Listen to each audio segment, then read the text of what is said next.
చిన్న ప్రార్థన చేసుకుని ఈరోజు వాక్యమును ధ్యానించుకున్నాం. మహోన్నతుడా, మహాపరిశుద్ధుడా తండ్రి, మీ ఆత్మ ద్వారా, మీ వాక్యం ద్వారా మీరే మాతో మాట్లాడవలసిందిగా, మమ్మల్ని ముందుకు నడిపించవలసిందిగా యేసుక్రీస్తు వారి అతి పరిశుద్ధ నామంలో మిమ్మల్ని ప్రార్థించి ప్రతిమాని వేడుకుంటున్నాము మా ప్రియ పరలోకపు తండ్రి. ఆమేన్. ఏమంటే ఈ 40 డేస్ ప్రేయర్ ఫెలోషిప్లో 19వ రోజు మన యొక్క వాక్యాంశంగా సందేహాలు, డౌట్స్ అనేటువంటి అంశాన్ని మనం తీసుకున్నాం.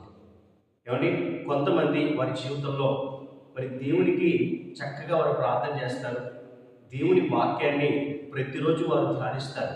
కానీ దేవుణ్ణి పరిపూర్ణమైన హృదయంతో, పరిపూర్ణమైన విశ్వాసంతో మరి వారు నమ్మలేకుండా వారు జీవిస్తారండి.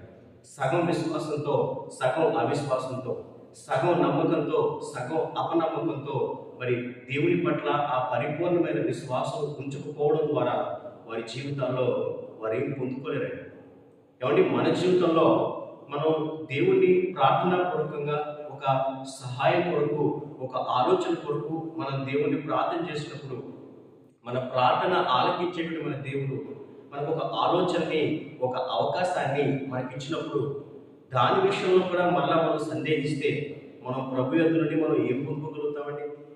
మరి మనం నమ్ముకున్నటువంటి మన దేవుని విషయంలో కూడా మనం పూర్తిగా నమ్మలేకపోతే, ఆ యొక్క సంపూర్ణ విశ్వాసాన్ని మనం కనపరచలేకపోతే, ఆయన విషయంలో కూడా మనం సందేహించే వరకైతే మనం ప్రభు యొద్ద నుండి మనం ఏం పొందుకోలేమండి. బైబిల్ గ్రంథంలో ఒక వాక్యం మనం చూసినట్లయితే యాకోబు పత్రిక 1వ అధ్యాయము 6 నుండి మరి 7, 8 మనం చదువుకున్నట్లయితే, అయితే అతడు ఏమాత్రమును సందేహింపక విశ్వాసముతో అడగవలను. సందేహించువాడు గాలి చేత రేపబడి ఎగిరిపడు సముద్ర తరంగమును పోలియుండును. అట్టి మనుష్యుడు ద్విమనస్కుడై తన సమస్త మార్గముల యందు అస్థిరుడు గనుక ప్రభు వలన తనకేమైనను దొరుకునని తలంచుకొనరాదు. That person should not expect to receive anything from the lord. మరి అలాంటి ద్విమనస్సు కలిగిన వాడు, ఆ డబుల్ మైండెడ్ వ్యక్తి, దేవుని విషయంలో కూడా సందేహించేటువంటి వాడు, దేవుని పట్ల ఆ సంపూర్ణమైన విశ్వాసాన్ని కనపరచలేనటువంటి ఆ వ్యక్తి జీవితంలో దేవుని యొద్ద నుండి మరి ఆ వ్యక్తి ఏమీ పొందుకోలేడని మరి దేవుడు ఆయన వాక్యం ద్వారా స్పష్టంగా రాయించాడు. ఈరోజు మన జీవితంలో, మన విశ్వాసం విషయంలో, మన నమ్మకం విషయంలో మనం ఎంతవరకు దేవుని మనం పూర్తిగా నమ్మగలుగుతున్నామండి? బైబిల్ గ్రంథంలో ఒక ఉదాహరణ మనం చూసినట్లయితే, ఒక సందర్భాన్ని మనం చూసినట్లయితే, ఆనాడు యేసుక్రీస్తు ప్రభు తన శిష్యులందరినీ ఒక దోణి ఎక్కించి మరి ఆ దరికి వెళ్ళమని చెప్పి ఆయన ప్రార్థన చేయడం కోసం ఒక కొండ ఎక్కి ఆయన వెళ్ళారండి. మరి కొంత సమయం అయిన తర్వాత ఆ యొక్క దోణి దరికి ఇంకా దూరంగా ఉన్నప్పుడు సరిగ్గా 4వ జామున యేసుక్రీస్తు ప్రభు నీళ్ల మీద నడుచుకుంటూ ఆ యొక్క పడవ దగ్గరికి ఆయన వెళ్ళారు. అది చూసినటువంటి శిష్యులందరూ కూడా అమ్మో భూతము భూతము అని భయంతో కేకలు పెట్టి మనం ప్రారంభించాడు. అది విన్నటువంటి ప్రభు వారితో ఇలా అన్నారు. ఆ వాక్యం మనం చూసినట్లయితే మత్తయి సువార్త 14వ అధ్యాయము 27వ వచనం అండి. Matthew chapter 14 verse 27. వెంటనే యేసు ధైర్యము తెచ్చుకొనుడి, నేనే, భయపడకుడని వారితో చెప్పగా, పేతురు, ప్రభువా, నీవే అయితే నీళ్ల మీద నడిచి నీ యొద్దకు వచ్చుటకు నాకు సెలవిమ్మని ఆయనతో అనెను.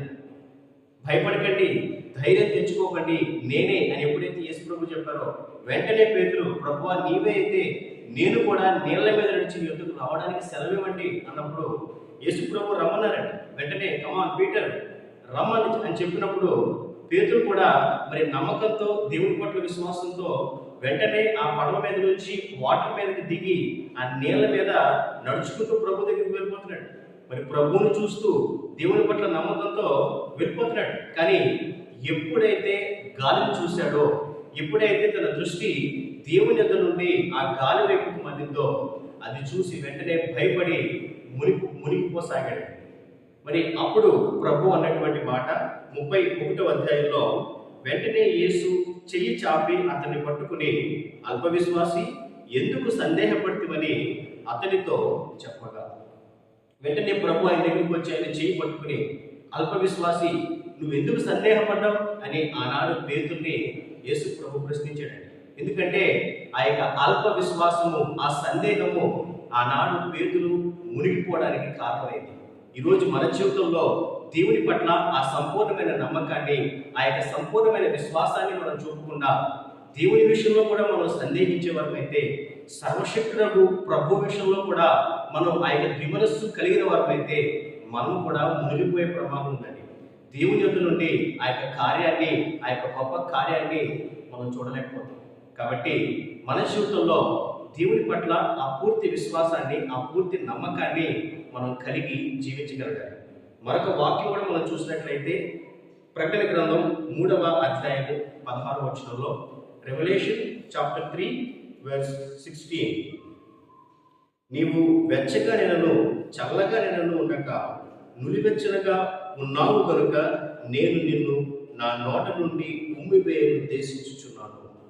మరి దేవుడు ఆయన వాక్యం ద్వారా స్పష్టంగా చెప్తున్నాడు, నీవు వెచ్చగా నేనను చల్లగా నేనను ఉండక నులివెచ్చని స్థితిలో ఉన్నావు కనుక నిన్ను ఉమ్మివేయుచున్నాను అని.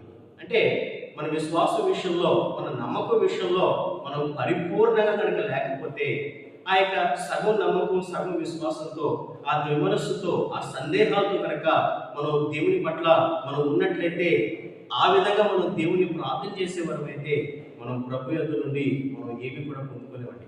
కాబట్టి మన జీవితంలో మరి ఏ ప్రార్థన విజ్ఞాపన మనం దేవునికి మరి తెలియజేస్తున్నామో, మన జీవితంలో ఏ అక్కర్ల కొరకు, ఏ అవసరాల కొరకు మనం దేవుణ్ణి ప్రార్థిస్తున్నామో, మరి ఏ బలహీనత నుండి విడుదల కొరకు మనం ప్రభువుని మనం ప్రార్థిస్తున్నామో, వాటి విషయంలో మనం నమ్మకంతో ఉండాలి.